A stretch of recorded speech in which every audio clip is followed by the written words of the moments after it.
Salut à Versailles, d'abord. Oui, c'est un nom mal choisi, parce qu'on ne tient pas congrès. Au congrès, on vote. C'est la réunion, en fait, des deux assemblées du Parlement, c'est-à-dire de l'Assemblée nationale et du Sénat en plénière. Tous les députés et tous les sénateurs. C'est pour ça qu'on n'a pas assez de place, ni au Palais Bourbon, ni au Palais du Luxembourg, et qu'on déplace tout ce petit monde à Versailles, dans les plus beaux cénacles que nous avons pour... Alors, il y a plusieurs missions du Congrès. Le Congrès peut être réuni pour écouter la parole du président de la République. Ce qui est arrivé il n'y a pas très longtemps avec François Hollande. Il n'y a pas très longtemps avec François Hollande à la suite des attentats de 2015. Et le président Emmanuel Macron en avait fait un usage assez original, puisque lui venait uniquement pour converser en fait avec le Parlement, pour présenter son programme. 2017. Qui n'est pas tout à fait l'usage conforme à la lettre du texte, mais il l'a fait en 2017, il l'a fait en 2018 et plus depuis lors. Donc il n'y avait pas eu de congrès depuis 2018. Et le congrès, c'est aussi l'organe clé de la révision constitutionnelle, parce que quand on révise notre constitution, il y a 3 étapes. Une initiative, soit le président, soit les députés. Une deuxième étape de discussion, Assemblée nationale et Sénat à la virgule près doivent être d'accord dans les mêmes termes. Et ensuite, une étape qu'on pourrait qualifier de ratification, où soit on passe par le référendum, qui est la voie normale dans la Constitution, soit on passe par le Congrès, c'est-à-dire du coup les deux organes réunis, mais à une majorité des 3/5. Ce qui est original, c'est que c'est le Congrès qui a quasiment toujours été choisi. 21 révisions sur 24 sont passées par le Congrès, alors que c'était censé être la voie exceptionnelle, tellement on a peur du référendum. Quel cours magistral. Alors là, c'est la 25e. C'est le 25e épisode depuis 1958. Judith, fallait le faire. À quoi bon? L'exemple américain et la décision de la Cour suprême que chaque État aurait désormais la latitude d'interdire ou d'autoriser l'avortement montre qu'il n'y a pas de protection juridique absolue contre un pouvoir politique qui voudrait légiférer en la matière. Donc, ça fait plaisir, ça ancre dans notre texte suprême un droit pour lequel une écrasante majorité de Français sont. Donc il n'y a pas d'opposition. Puis ça fait surtout plaisir à Emmanuel Macron, qui est bien en peine de trouver en ce moment des causes fédératrices. On se fait plaisir. Oui, c'est un peu vrai, Guillaume. Enfin, c'est pas un peu vrai, c'est complètement vrai, parce que c'est quand même assez rare dans un pays qui est plus divisé que jamais. C'est même exceptionnel de voir que, somme toute, cette histoire d'interruption volontaire de grossesse, qui n'est pas une histoire du tout, mais qui est un dossier important. Un dossier important, eh bien, finalement, il y a une quasi-unanimité autour de ce sujet. Oui, c'est vrai. Il faut rappeler que la loi Veil a près de 50 ans. Et donc, pour les Français, l'interruption volontaire de grossesse est entrée à la fois dans la loi et dans les mœurs. Et aucun parti politique français ne veut la remettre en cause. C'est pour ça que cette comparaison avec les États-Unis en disant qu'il faudrait protéger ce droit à l'avortement, ou en tout cas cette liberté d'avorter contre des changements législatifs est complètement illusoire. Moi, je pense, comme Judith, que c'est une sorte de totem comme ça que veut pouvoir brandir Emmanuel Macron. Je pense qu'il y a des vrais sujets sur le fond, parce que la Constitution, c'est pas n'importe quoi. Dans un État laïque, c'est la Bible, quoi, c'est le texte suprême.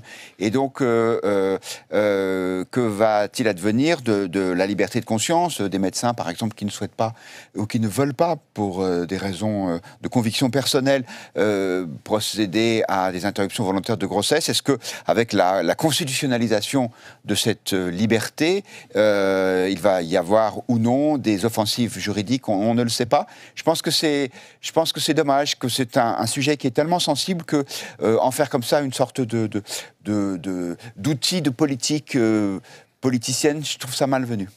Oui, alors Paul, justement, les deux critiques principales, parce que tout est dans le vocabulaire, il ne s'agit pas de dire un droit, il s'agit de parler de liberté garantie.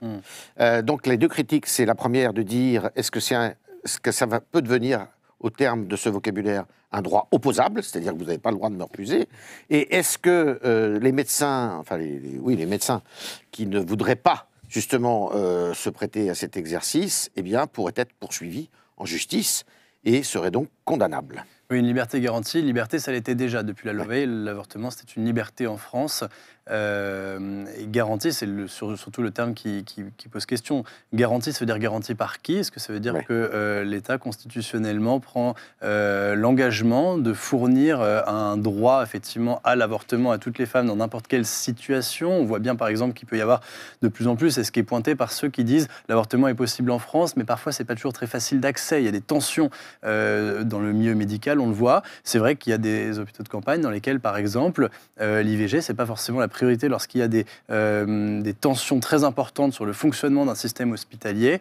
Eh bien, vous avez des médecins qui vous expliquent qu'à un moment, quand il n'y a qu'un seul gynéco qui fait tourner le service, la priorité, ça peut être par exemple de permettre aux femmes qui sont au bout de leur grossesse, qui sont sur le point d'enfanter, ça va être ça la priorité. Donc là, la question, c'est est-ce que l'État doit organiser logistiquement une forme de droit opposable à l'IVG, comme vous le dites. Par ailleurs, ça compromet directement dans ces cas-là les questions de la liberté de conscience. C'est-à-dire qu'à un moment, s'il n'y a que quelques médecins disponibles et que certains d'entre eux refusent, est-ce qu'on va aller les chercher en disant cette fois-ci, c'est un acte médical auquel vous êtes engagé par une forme d'obligation, d'impératif constitutionnel? C'est là tout le danger, en réalité. Et le fait de formuler cette expression de liberté garantie fait qu'on nage un peu en eau trouble. On ne sait pas exactement vers quoi on va, parce que finalement, c'est presque une invention juridique comme formule. C'est ça. Alors, Judith et après Anne-Charlène. Très rapidement, c'est une invention juridique. Et Éric Dupond-Moretti est interrogé justement sur le fait que ce soit un droit opposable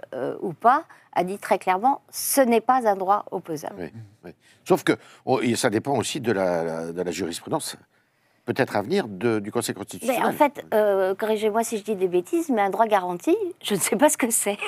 Alors, je ne vais non seulement pas vous corriger, mais abonder dans votre sens, c'est-à-dire qu'une liberté garantie, ça n'existe pas. En réalité, toutes les libertés doivent être garanties. Ouais. Et là, pardonnez-moi un peu de technicité jurisprudentielle, mais le Conseil constitutionnel exige ce qu'on appelle des garantie légale des exigences constitutionnelles. C'est-à-dire, en gros, tout ce qui est dans notre Constitution doit être garanti par la loi. Ouais. Mais est-ce que le droit au logement est un droit absolu? Est-ce que le droit à la grève est devenu un droit absolu? Non, mais le droit au logement est un droit opposable. Oui, alors on l'appelle le DALO dans la loi, encore une fois, mais ça ne signifie rien non plus, le droit opposable. Et le droit au travail, et le droit... Alors, la Constitution américaine propose même le droit au bonheur. Vous voyez, comme ce droit peut être relatif. Donc, ce qu'il faut dire, c'est que la constitutionnalisation de l'IVG, contrairement à ce que j'entends très souvent dans les débats cette semaine, ne le rend pas absolu. Pas du tout. Tous les droits constitutionnels français et dans toutes les grandes démocraties, et c'est heureux, se concilient.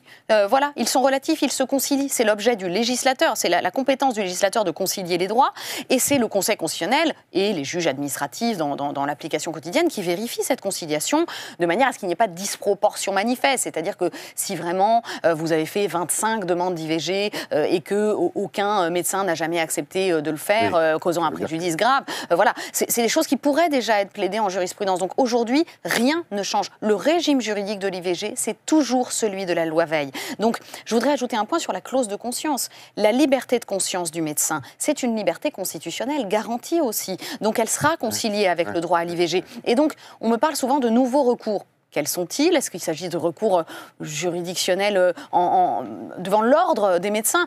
Toutes ces choses-là n'auront pas de nouvelles surfaces juridiques parce que l'IVG est garantie par la Constitution. En réalité, ce qu'il faut bien avoir en tête, c'est que le régime juridique de l'IVG ne va pas changer demain. C'est symbolique, mais ce n'est pas une insulte à la Constitution que de dire que cet acte est symbolique. Au contraire, c'est le préambule de notre Constitution dit une phrase que j'aime beaucoup, c'est « Le peuple français proclame son attachement à » et donne ensuite la liste des droits fondamentaux. Donc, c'est proclamer notre attachement que nous allons faire aujourd'hui. Ça n'est rien de plus, se faire plaisir, un peu comme vous le disiez, mais peut-être avec une charge symbolique et historique qui est importante, parce qu'il y a un message international qui veut être porté, il y a une forme de combat qui a été très difficile, très violent, qui veut aujourd'hui trouver un apaisement, qui est pas encore garanti parce que, évidemment, je vous rejoins, ce qui manque encore sont des moyens pour cette IVG, c'est le maillage territorial, social, financier autour de tout ça qui restera le problème. La constitutionnalisation, c'est le symbole, le régime juridique, c'est la loi Veil et ça ne change rien. Alors, quand vous voulez comprendre la Constitution, vous appelez Anne-Charlène. La hotline. Julie, vous voulez dire quelque chose? Il y a quand même les lois inutiles affaiblissent les lois nécessaires. Donc, comme l'a dit Gérard Larcher, qui d'ailleurs s'est fait insulter santé pour l'avoir dit, la Constitution ne peut pas être transformée en catalogue de droits sociaux. Première chose. Deuxième chose, moi, il me semble qu'en termes d'organisation, ce qui pêche énormément en France, et depuis presque 50 ans, c'est la contraception. Grosso modo, l'organisation de la contraception. le nombre d'avortements est resté stable depuis la loi Veil, ce qui est absolument ahurissant, parce que dans bien des cas, c'est un traumatisme important, quand bien même est-il voulu et désiré. Et quand on parle à des jeunes gens de contraception, on s'aperçoit qu'il y a un mélange d'écologisme mal placé, mon corps est un sanctuaire, je ne veux pas prendre une pilule toute ma vie, enfin en tout cas toute ma vie où je suis capable de procréer. Et puis aussi, il y a des raisons religieuses contre la contraception, notamment dans l'islam. Non, je voulais simplement rebondir sur la question de savoir si c'était une inscription symbolique. Symbolique, certainement, mais ça ne veut pas dire pour autant que... je crois qu'il y a une hypocrisie derrière aussi, qui est de dire, une fois que c'est constitutionnalisé, ça y est, on a entériné définitivement le fait que, ad vitam, les femmes françaises pourront recourir à l'IVG. Ça, c'est quand même pas vrai. Il y a des moments aussi où la politique supplante le droit. Et on s'intéresse souvent à la façon dont naissent les constitutions pour regarder comment est-ce qu'elles meurent. C'est-à-dire que c'est rarement un vote à main levée qui met fin à des libertés constitutionnelles. Et donc, puisque manifestement, pour l'instant, l'opinion publique est très très largement favorable au fait que les Françaises aient le droit et l'accès librement garanti à l'IVG. S'il devait y avoir aujourd'hui une situation où un pouvoir politique menacerait cette liberté, ça ne sera certainement pas en refaisant voter le Congrès pour la sortir gentiment de la Constitution. Vous voyez. Donc finalement, l'inscription dans la Constitution ne garantit pas grand-chose de plus en réalité. Et c'est là encore que je rejoins Judith sur le sentiment qu'on est en train de perdre un peu inutilement du temps du Congrès, surtout qu'en plus, en matière de révision constitutionnelle, manifestement, vu le calendrier qu'a proposé Emmanuel Macron, il y a d'autres urgences. Guillaume, un mot ? Oui, il y a aussi un autre point, et là, il faut parler avec prudence, mais je pense qu'il y a une dimension morale aussi, de mettre la liberté de recours à l'IVG dans la Constitution. C'est une façon de positiver cet acte, puisque Anne Charlène le rappelait, dans le préambule, il y a l'attachement des Français plutôt à des valeurs positives, et la liberté et d'autres. L'avortement, c'était Simone Veil qui le disait, c'est toujours, elle parlait de drame, c'est toujours quelque chose de négatif. Et il y a peut-être un regard qui, du coup, avec cette constitutionnalisation, change sur l'interruption volontaire de grossesse. Ouais. On sait qu'elle est très développée en France. D'ailleurs, le nombre est stable depuis quasiment la mise en œuvre de cette loi. Et voilà, je pense que puisqu'on parlait de dimension symbolique, il y a aussi ce regard symbolique qui change avec la constitutionnalisation, qui est une sanctuarisation, qui est peut-être nécessaire, encore qu'à mon avis, ça se discute et on l'a fait. Il y a aussi une façon de positiver cet acte. Anne-Charlène, il y a peu de chances pour qu'il y ait d'autres réforme constitutionnelle d'ici à la fin du quinquennat. Ah, pourtant, il y en a beaucoup sur le grill, puisqu'on en a une pour la Corse, une pour la Nouvelle-Calédonie, une peut-être pour Mayotte. On est moins consensuel. On est moins consensuel. Moi, je pense qu'il n'y en aura pas, en effet, sur des questions territoriales qui, en plus, ne sont pas consensuelles du tout, comme vous le disiez, pas pour les territoires concernés. Donc, il y a du pain sur la planche. Je rajouterais peut-être une petite nuance à la phrase de Gérard Larcher sur l'idée que la Constitution n'est pas un catalogue de droits sociaux. C'est vrai pour notre Constitution, article par article, de 58. Sauf que c'est comprendre vraiment 1/20 de la Constitution que de se référer à l'idée d'organisation des pouvoirs publics, qui est un quart de ce que fait la Constitution, puisqu'on l'a dit, le préambule nous dit, proclame son attachement aux droits de toute notre histoire, la Déclaration des droits de l'homme, les principes fondamentaux de la Troisième République, le préambule de 46. Donc, on n'a pas... maintenant l'écologie, en plus. Même l'écologie avec la Charte. Donc, on est vraiment une démocratie qui est attachée aux droits fondamentaux. La Constitution est aussi un catalogue de droits fondamentaux. Néanmoins, c'est vrai que c'est assez original de l'avoir rajouté dans le texte, et surtout dans une place où, à mon avis, elle est très discutable. Mais voilà, on a voulu faire du symbole, on l'a déjà dit. L'évolution que vous décrivez est exacte, mais elle peut être discutée. Est-ce que précisément, c'est la vocation de la Constitution ? De garantir les droits fondamentaux, c'est la première. Et je pensais notamment à l'une des choses qu'a faites Robert Badinter quand il est arrivé au Conseil constitutionnel, c'est précisément de considérer que, y compris le préambule de la Constitution, devait être intégré au bloc dont le juge constitutionnel. Alors, c'est quand même lui qui a impulsé cette, je termine d'un dernier mot sociétale. Je termine d'un dernier mot pour avoir beaucoup travaillé avec Robert Badinter en plus. Alors déjà, le rattachement de tous ces textes-là à notre préambule de la Constitution, c'est 71, donc c'était bien avant l'arrivée de Robert Badinter au Conseil constitutionnel. Mais vous avez raison sur un point, c'est qu'il a vraiment voulu travailler à l'attachement de chacun des droits créés par le Conseil à un texte. Et ça, c'est vraiment quelque chose qu'on lui doit. Et il était attaché au fait que le Conseil constitutionnel n'est pas la critique d'inventer. Et donc, c'est vrai que l'idée qu'on ait aujourd'hui un texte sur l'IVG, comme c'était le Conseil constitutionnel qui avait lui-même reconnu cette liberté, ça va au moins enlever un peu une dose de critique sur le Conseil constitutionnel. Et là, je vous rejoins, c'est un des apports de Robert Badinter d'avoir beaucoup voulu rajouter du texte. Très bien. Alors...